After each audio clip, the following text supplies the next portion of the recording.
Bonjour, on est le 19 juillet 2019 et je vais vous proposer ici, je veux dire, de voir l'existence d'un kit d'entretien pour fenêtre de toit, fabriqué ici en Belgique par la société de marque déposée Velux, hein.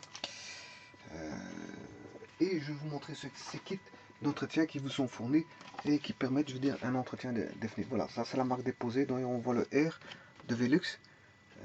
Qui fabrique des fenêtres de toit et qui propose des kits d'entretien, notamment le ZZZ 145, ZZZ 146. Alors, la différence entre les deux, il n'y en a pas tellement, c'est juste que ce ZZZ 145, c'est un kit d'entretien pour fenêtres Top Finish en bois.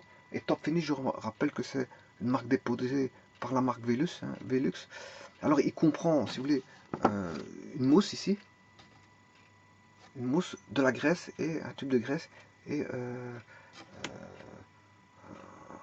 un filtre. Alors, cette quantité permet de traiter 3 à 5 fenêtres. Et ici, on a la même chose. Donc, je vais vous montrer c'est quoi, à quoi ils servent la mousse, hein, et le filtre.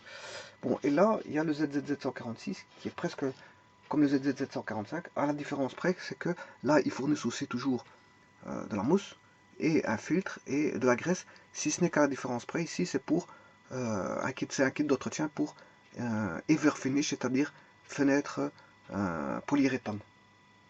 Il y en a un c'est pour fenêtre en bois et l'autre pour fenêtre polyuréthane. Et là c'est ZZZ 145 et ici c'est ZZZ 146 et ça permet de traiter de 3 à 5 fenêtres de toit. Aussi bien l'un que l'autre. Voilà, bon maintenant vous allez me dire ouais mais où est cette mousse grise là? Cette mousse grise là elle est là. Voilà, donc en fait vous voyez la main du monsieur, il est en train de placer cette mousse grise là.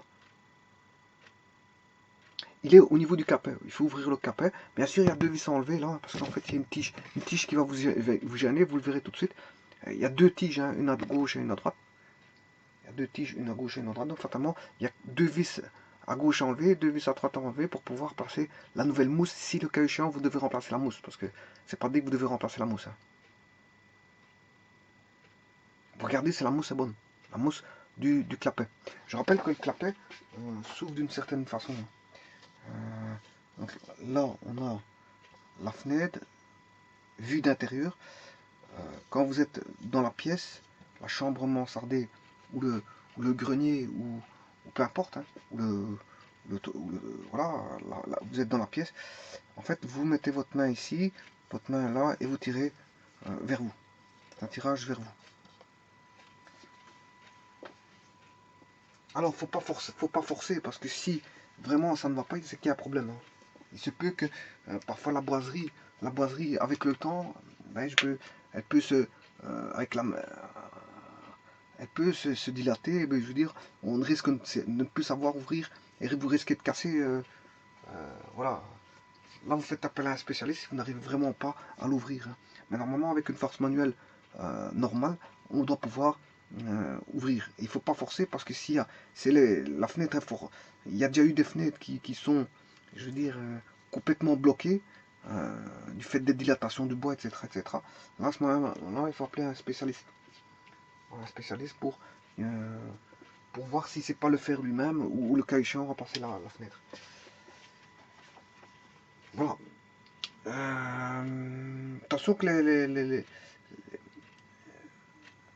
voilà, plus vous allez entretenir votre fenêtre de toit, plus longtemps elle va durer, hein. C'est comme les voitures, hein. Si on entretient les voitures, qu'est-ce qui fait la longévité? Ben, c'est l'entretien.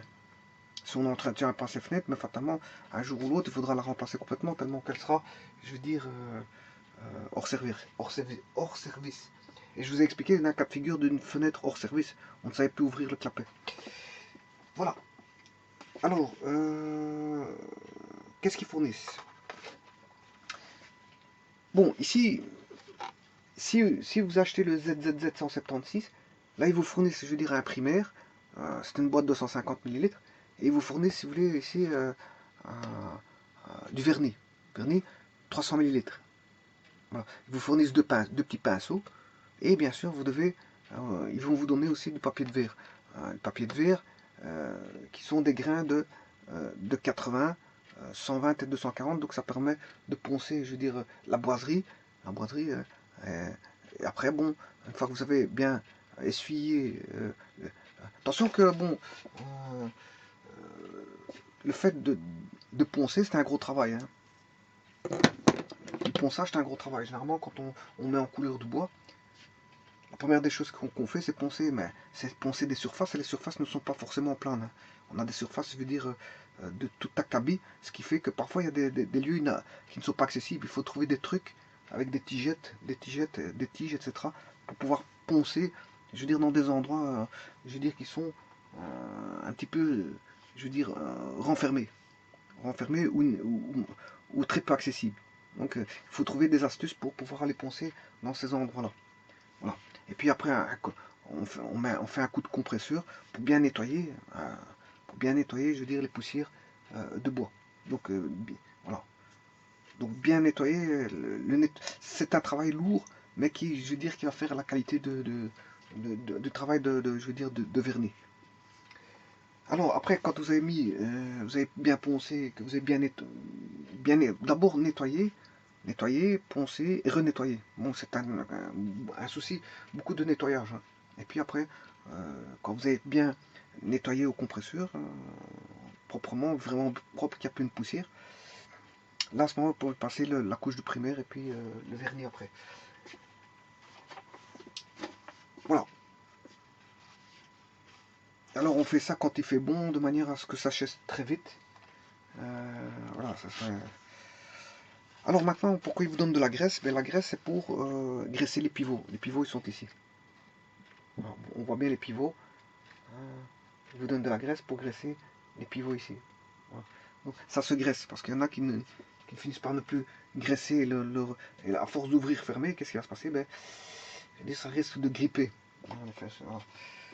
Alors, ça, je vous ai montré pour l'entretien, de vérifier la mousse, si elle est bonne ou pas. Si elle n'est pas bonne, de vous la remplacer. Je vous rappelle qu'il y a deux vis à enlever là et deux vis à enlever sur le côté. Bien sûr, si vous avez enlevé des vis, ben, il faut le refixer. Je rappelle qu'il y a 4 vis.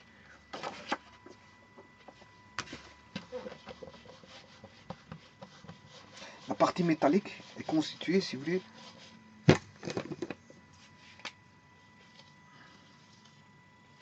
de 2 vis ici. Vous le verrez tout de suite, 2 vis ici et 4 vis ici.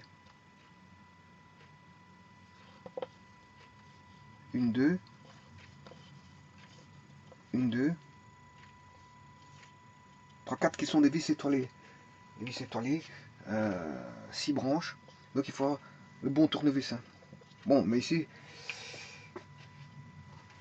le monsieur n'utilise pas un tournevis, mais je veux dire, il utilise un, comment on appelle ça, une visseuse électrique. Visseuse, dévisseuse. Voire foreuse, mais pour une foreuse, forer des petits trous. Des petits trous. Il y a possibilité de forer des petits trous avec cette machine-là. Sur du matériel, bien sûr, des matériaux tendres, hein. Sur, voilà. Alors, bien sûr, ici, c'est le nettoyage du filtre.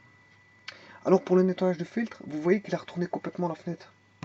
Il a retourné complètement la fenêtre. Alors, comment fait-on pour retourner la fenêtre? Tout ça, il faut voir comment est composée d'abord la fenêtre.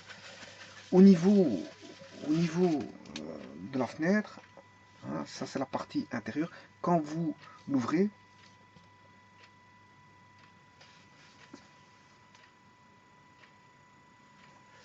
donc ici il y a là, comment on appelle ça, le clapet. Ça c'est le clapet. Et là vous avez un système de blocage comme ceci, mobile, hein. Donc il peut aller à gauche, enfin il peut aller à gauche et puis revenir à sa position initiale. Là il peut aller à droite et revenir à sa position initiale. Enfin, par une action manuelle bien sûr, hein.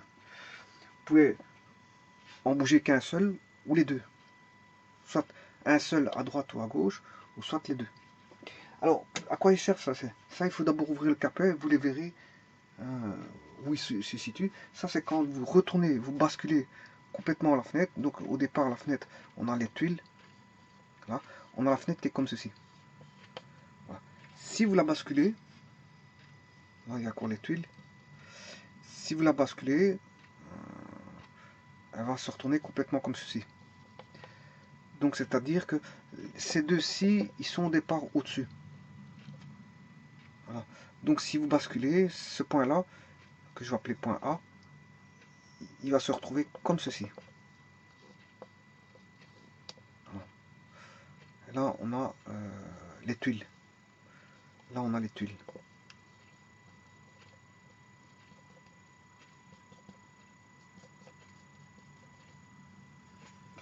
Ce qui veut dire que ce point qui était ici, A, il se retrouve là. Et là, justement, sur la boiserie extérieure, il y a des trous.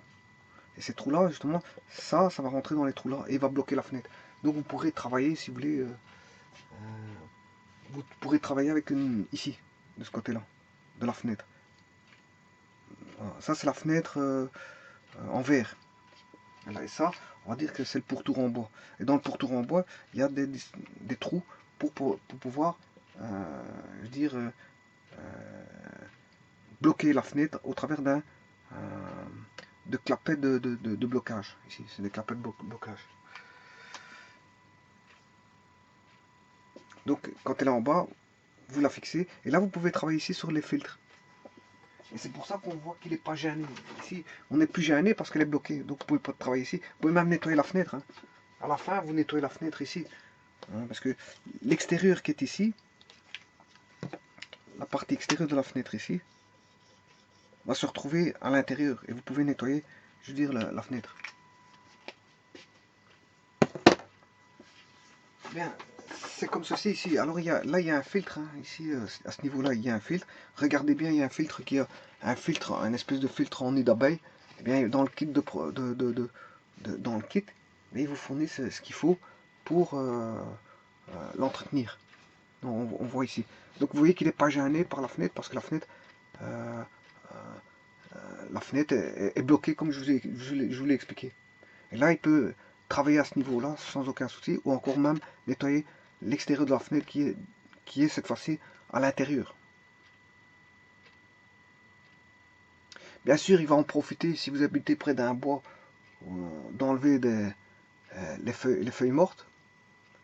Les feuilles mortes. Voilà. Et maintenant, rien ne vous empêche de vérifier le mécanisme.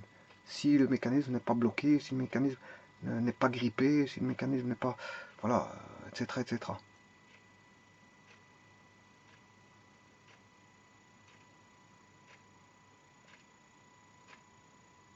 Donc, le mécanisme, il doit faire sa fonctionnalité. C'est-à-dire que sa fonctionnalité, c'est d'avoir une ouverture aisée, et pas compliquée, une ouverture aisée du clapet, et donc fatalement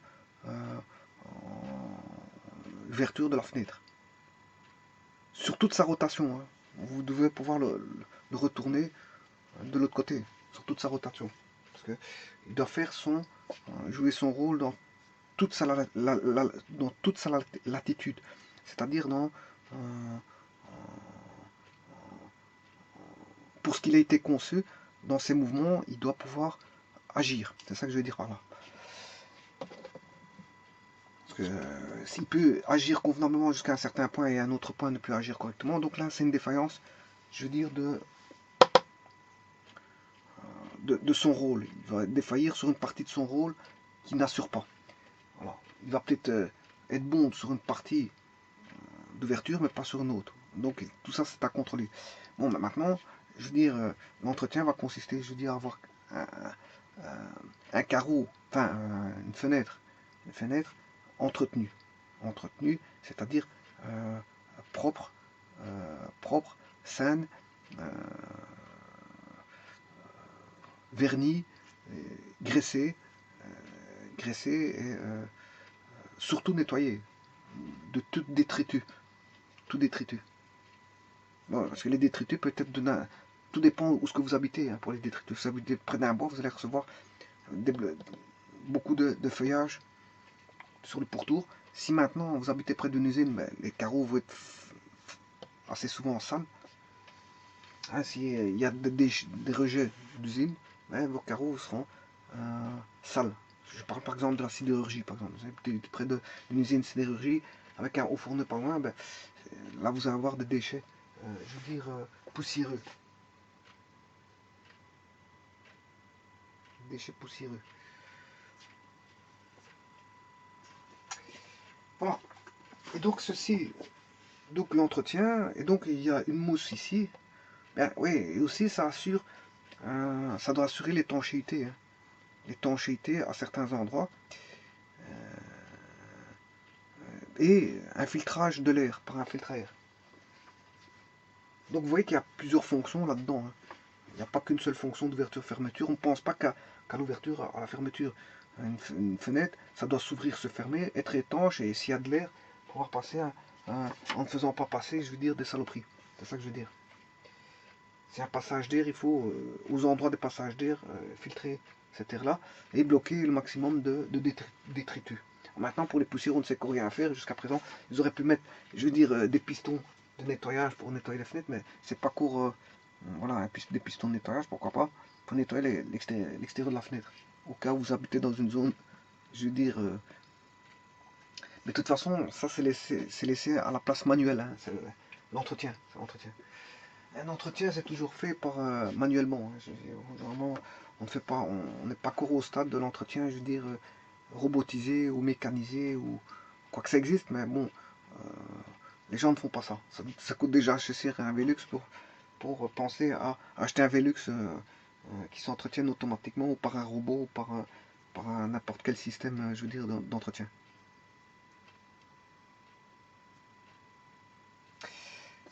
Voilà. Alors, maintenant, je vais, pour terminer la vidéo, je vais vous remontrer donc l'équipe d'entretien de la marque déposée Velux, VVZZZ 145, ici la notice technique, ici. Enfin, ce qu'il en retourne de ce kit d'entretien au niveau écrit. Là, le ZZZ 146 qui en retourne de ce kit fourni pour les polyuréthanes, les fenêtres polyuréthanes.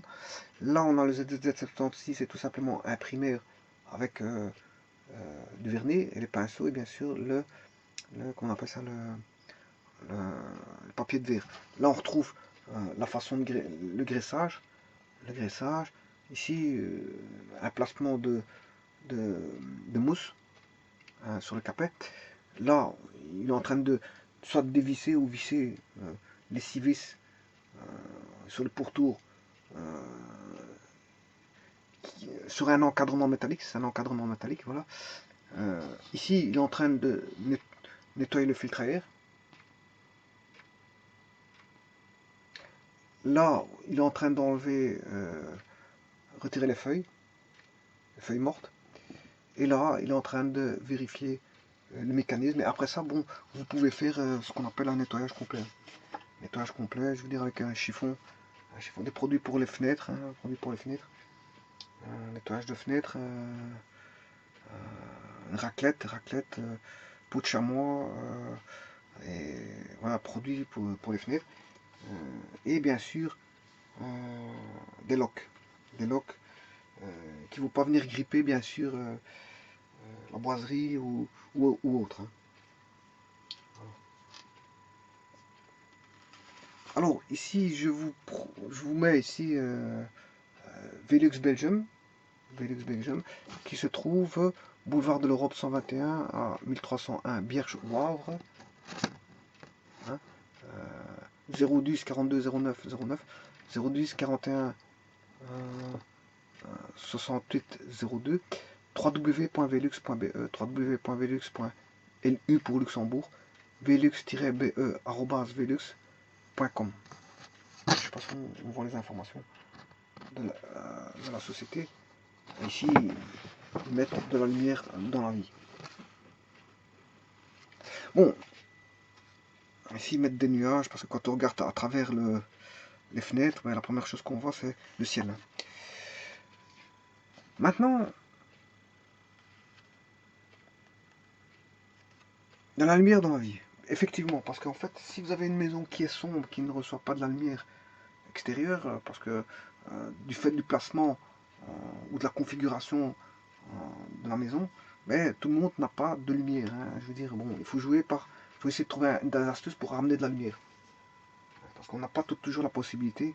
Toutes les maisons ne sont pas des maisons 4 façades où, je veux dire, voilà, On peut avoir des maisons de façades, 3 façades, 4 façades.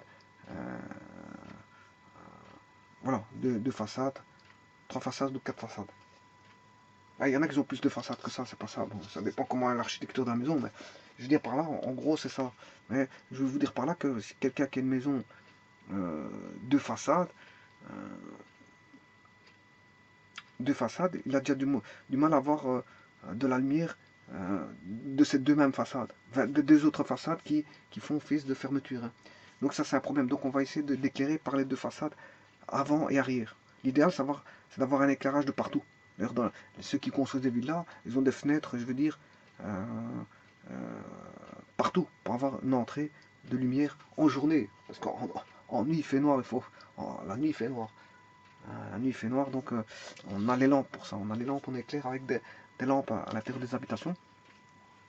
D'ailleurs, il y en a qui ferment les rideaux, il y en a qui ferment les volets, il y en a qui ferment tout ce que vous voulez, pour avoir un peu plus, je veux dire, de, de sombre. Et quand vous allumez avec la lumière, ben, vous avez plus d'éclairage dans du noir. Voilà. Donc, la nuit, c'est autre chose, hein. La nuit, quand il fait nuit, là, on utilise l'éclairage intérieur. Donc, quelqu'un qui n'a pas suffisamment d'éclairage par voie de fenêtre, on s'en fout la nuit, hein. Le problème se pose la journée. La journée, quand il veut un éclairage en journée, naturel bien sûr, il a besoin de mettre des fenêtres. Mais bon, s'il n'a pas la possibilité de ramener de la lumière naturelle à cause des habitations qui le renferment, ou d'un passage qui le renfermerait, parce que c'est pas forcément des habitations, ça peut être un passage ou un grand immeuble, ou etc., etc. Ça pose un énorme problème. Ouais, parce que les gros immeubles aussi peuvent faire en sorte de venir fermer le- la lumière d'entrée. On peut avoir une fenêtre, mais c'est pas pour ça que la lumière va rentrer, hein. Parce que s'il y a des immeubles juste à côté, à quelques mètres de gros immeubles, je veux dire, voilà, se pose le problème de faire entrer la lumière. Alors là, à ce moment-là, il y a tous des artifices pour amener de la lumière. Donc là, c'est un autre sujet. Par exemple, par l'introduction de miroirs, réflecteurs, pour amener de la lumière d'un point A à un point B. Ou encore mettre des parquets en verre. Des parquets, en mettant des parquets en verre, mais je veux dire, si vous n'avez pas assez de luminosité dans le bas, il faut se ramener euh, de, de la luminosité du dessus. Comment? En plaçant toutes des verreries qui vont éclairer, je veux dire, ramener de la lumière vers la pièce où il y en a moins.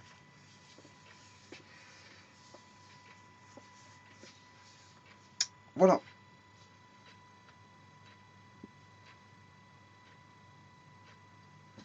je vous remercie.